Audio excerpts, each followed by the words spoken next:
Dito sa BSU La Trinidad, ramdam na ang kilig at excitement. Mula sa makukulay na Valentine decors hanggang sa iba't ibang pakulo ng bawat college, love is definitely in the air. Nagtanong kami sa ilang individual kung ano nga ba ang plano nila this Valentine's Day.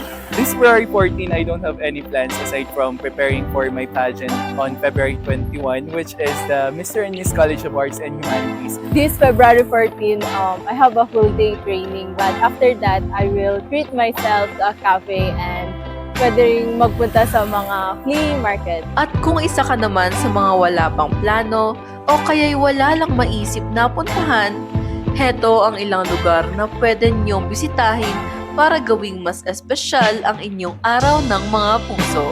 Perfect para sa romantic rooftop date idea, ang Penthouse Cafe and Lounge. Tampok din ng iba't ibang pagkain at inumin na swak para sa chill na date ninyo.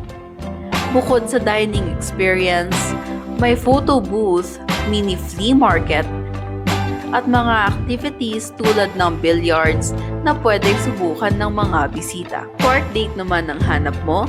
Pwedeng-pwede ka sa BSU Centennial Park. Bukas ito sa publiko hanggang katapusan ng buwan, kaya patuloy na ma-enjoy ang Valentine vibe kasama ang inyong mga kaibigan, mahal sa buhay at ang inyong special someone sa buong Pebrero. Kung gusto nyong gawing kakaiba ang Valentine's date nyo, pwede kayong mag-outdoor adventure sa Lapo Adventure Camp. Dito pwede kayong mag-camping, stargazing, at mag-enjoy ng fresh air around natural surroundings. Perfect ito para sa couples na gustong magkaroon ng relaxing at memorable na Valentine's experience na malayo sa busy city life. Adventure ba ang hanap nyo? Pwede nyo ring subukan ang perfect para sa isang action-filled Valentine's date sa Avong Nonoromi. Dito pwede kayong mag-archery, knife throwing, o mag-airsoft habang nag-e-enjoy sa tahimik at preskong kapaligiran.